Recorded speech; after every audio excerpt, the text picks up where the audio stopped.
Okay, so today we're diving into a really fascinating story. It's about a revolution that, actually won the war. But then came the hard part. What do you do after you've won? And that really gets to the heart of the puzzle here with Nepal's Maoist movement. I mean, how does a revolutionary group, an armed insurgency, go from fighting the government to leading that very same government? It's a wild journey that brings up some huge fundamental questions.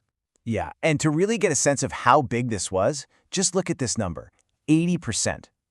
At their peak, the Maoist guerrillas and their army controlled up to 80% of rural Nepal. I mean, think about that. This wasn't some tiny rebel group hiding out in the hills.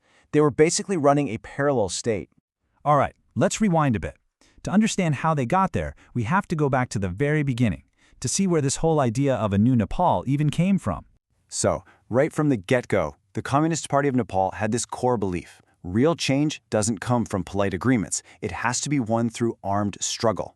So when the old Rana regime fell and what replaced it was just the monarchy coming back, well, they called it a betrayal. They felt the revolution had been sold out. And that feeling, right there, that's what planted the seeds for everything that was to come. But here's the thing. Almost as soon as the party was founded, a huge crack appeared right down the middle. A deep ideological split that would basically define the entire movement for the next several decades. And this slide, wow, it just lays it out perfectly. You had two totally competing paths.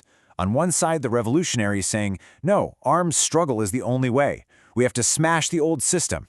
And on the other, the revisionists saying, hang on, maybe a peaceful transition is possible. Let's work within the system. This wasn't just a small tactical debate, This was a battle for the soul of the movement. And it became the fault line for pretty much everything that happened next. So for the next 40 years, you had this constant churn. The movement would splinter, different factions would break away, some would rejoin, all while they were endlessly debating which path was the right one. A lot of that revolutionary energy, it seems, was spent fighting each other over strategy, instead of fighting the state. And then, in 1996, the debate was over, at least for one group. They made their choice, and the war began. So a radical faction led by this guy, Prachanda, basically said enough is enough. The peaceful, parliamentary path is a dead end. They drew up this 40-point list of demands, everything from land reform to ripping up old treaties, and gave it to the government. The government ignored them. And on February 13th, 1996, they declared a people's war. And the results were, well, they were staggering. They didn't just fight, you see. They built. In these huge base areas they controlled, they set up a whole parallel state with their own courts, their own local governments. And they mobilized so many people. It's incredible to think that about a third of their People's Liberation Army were women. They went from a presence in just a few districts to over 68 of the country's 75. They were literally building a new country from the ground up. Okay, so that brings us to a huge turning point. This is where the whole story shifts, from fighting against the state to negotiating with it. So what happened? Well, in 2005, the King Gyanendra, he just seized absolute power. And that was a massive miscalculation on his part, because it suddenly created a common enemy for everyone else. All of a sudden, you have the mainstream political parties, the ones who had been fighting a brutal civil war against the Maoists, now allied with them against the king. It was a completely wild turn of events, and it created this huge fork in the road for the Maoist movement.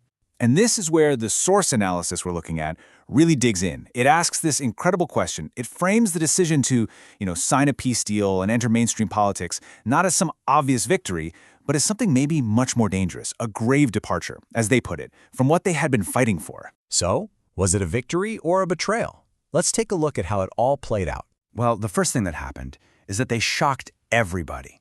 In the 2008 elections, the Maoists didn't just get a few seats. Now, they came out as the single largest party. I mean, nobody saw that coming. From guerrilla fighters to the biggest political party in the country. Just a stunning transformation. And on the surface, this looks like mission accomplished, right? The new assembly's first major act was to vote to abolish the 240-year-old monarchy. Done. The king was out, and who became prime minister? Prachanda, the leader of the revolution. It looked like a total, undeniable victory. But this is where the critique comes in, and it is harsh. The source we're examining calls this a right-wing deviation. It basically argues that the party got seduced by the wrong prize. They thought the victory was getting Prachanda the prime minister job. But the real victory, the source says, was abolishing the monarchy. And that was won by the war, not the election. So instead of their original goal, which was to smash the old state, They settled for just getting a seat at the table within it. And what did that mean? Well, it meant their People's Liberation Army was put into camps, effectively disarmed. The path forward wasn't revolution anymore. It was parliamentary politics. So, from this critical point of view, joining the government wasn't the final stage of the revolution. It was the moment the whole thing was put at risk. Because think about what didn't change. The old state army, the police, the bureaucracy, all of that was left intact. Meanwhile, the Maoists' own revolutionary bases in the countryside, they were dissolved. The party's entire focus shifted from class struggle to making deals in parliament. And the big risk, according to this analysis, was that they'd just become another social democratic party, no different from the system they'd fought to overthrow. Which all leads us to this massive, lingering question. Can a revolution built to completely destroy a system actually survive the compromises you have to make to gain power within it? Or, in the end, does the system just end up changing the revolutionaries? It's a huge question, and one that goes way, way beyond the story of Nepal.